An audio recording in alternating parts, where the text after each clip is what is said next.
Welcome. Thank you for joining me, Grayboard Gamer here with a playthrough of Red, White, and Blue Racin', a stock car simulation game. If you'd like more information on this game, or you'd like to check out their other sports simulation games, you can head over to their website, play.com, that's PLAAY.com, and I'll have a link in the description below. For this playthrough, we'll do a short race so you can get a feel for how the game works. We'll be heading over to Martinsville Speedway for a 28-turn race. Before the race starts, we need to do qualifying. We'll give our stack of eligible drivers a good shuffle and head into our race week events and find out who will qualify for our field of 43. The game comes with these two heavy cardstock sheets that are used for the game board. But I play the game a lot, so I purchased the game mat from Play Games. The cards that come with the game are regular cardstock. To ensure the cards last longer, I've laminated them and rounded the corners. I also swapped out the dice that come with the game with double sixes, matching the colors as close as possible to the ones that come with the game. We roll the two dice, add the result together, and get 9. This result of 9 gives us the number of drivers that will be on the TV list for this race. We'll count out 9 drivers, keeping them in order and face down. We'll take the rest of our drivers and put them off to the side for now. We'll be using them for future steps during race week qualifying. The starting position for these 9 drivers will be dictated by the race week events guide that comes with the game. We'll open our guide to the race week TV list chart. Our first TV driver is number 13, Julie Justice. We'll give the dice a roll and read them in order according to the colors red, white, and blue. This roll results in a 1, a 3, and a 2. We'll use the first 2 digits to look on our Race Week TV list chart, 1 and 3, and look at result 13. Result 13 on the chart says wrecks during qualifying, placement D. We look at placement D in our Race Week guide, and it says trophy driver placed in bubble stack. Non-trophy drivers fail to qualify. We'll look at her card and see if she has a trophy depicted on it, and it does. Thanks to that trophy, she still does have a chance to qualify and will be placed on the bubble stack. So her driver's card will be placed just off the board in the bubble stack. The next driver in our stack is number 78, Alex Hodge. Our roll results in a 6-1-2. The first 2 dice give us a result of 61, and the guide says, driver does phone-in interview on national sports radio show. Placement C. Placement C states that a trophy driver gains the blue die position in the middle group. And in this case, the blue die will come into play, and it was a 2. The board is divided into 4 sections: the bottom, the middle, the top, and the leader. Here in the middle group, it is marked with the dice icons. 1, 2, 3, 4, and so on. Because the blue die was a 2, the driver will go to the first empty spot under the number 2 icon in the middle group. Next, we have number 74, Raul de Hoyos, with a result of 2-4-2. That gives us a result of positive fan interaction during race week and good times. Placement B.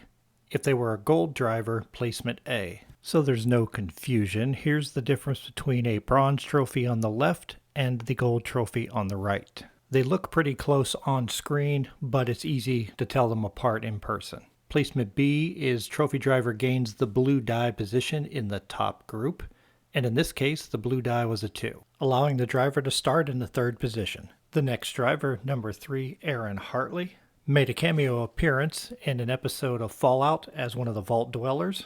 That episode released coinciding with race week. Despite a sudden boost in popularity, he was still only able to qualify midfield in 18th place.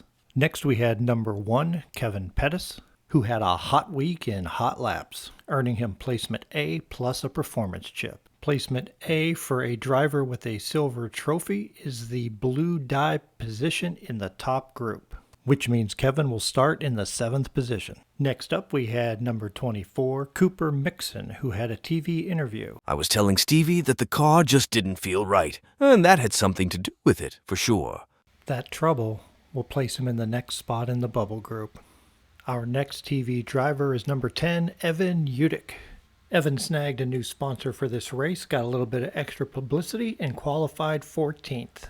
Next up, we have number 88, Billy Brett. He had some serious suspension problems out there on the track. Those problems will put him into placement D, and in this case, he's not a trophy driver, which means he did not qualify for the race. Our final TV driver is number 6, Trevor Trostel. He appears to have some unspecified trouble with his car that the team will not tell us about, landing him in placement D, the next spot in the bubble group. All of our TV drivers are now set, and to make it easier to identify them during the race, we will swap out their normal cards for these ones printed on yellow cardstock. With our yellow TV cards now in place, we can move on to the next step, which will allow us to determine which drivers had fast qualifying weeks. The roll to see how many fast qualifiers we have only resulted in a total of 4. At this point, no more dice rolls are needed, because the driver's trophy will dictate their starting position. First up, we have number 82, Jason Leonard. He has a gold trophy, so that'll place him in the pole position, or if the pole was full, in the highest available position in the top group. Next up, we have number 77, Austin Bigler. His silver trophy will place him in the highest available position in the top group, followed by number 79, Graham Pleasant. He has no trophy, so he will go into the next position in the bottom group. And our final fast qualifying driver is number 9, Clark Snook. That silver trophy will put him in the highest available position in the top group. Now we'll determine how many drivers had slow qualifying weeks. Our roll gives us a result of 5. First up, we have number 63, Jeff Daly Jr. with a gold trophy. As a slow qualifier, that gold trophy will put him in the next available position of the bottom group. Next up, we have number 42, Sonny Swain. Sonny has no trophy, and in the slow group that means that he did not qualify for the race. Next up, we have number 38, Stone Gillen. That bronze trophy puts him next up in the bubble group. Number 39, Pete McAtee, has a silver trophy, and that will also place him next up in line in the bubble group. Our last slow qualifier is number 61, Matt Bush. That trophy's silver. That means he's going to the bubble group. The drivers remaining are considered to have had uneventful qualifying weeks. When placing the remaining drivers, no die rolls are necessary. These drivers will be placed according to their trophies. I'll place these remaining drivers off camera.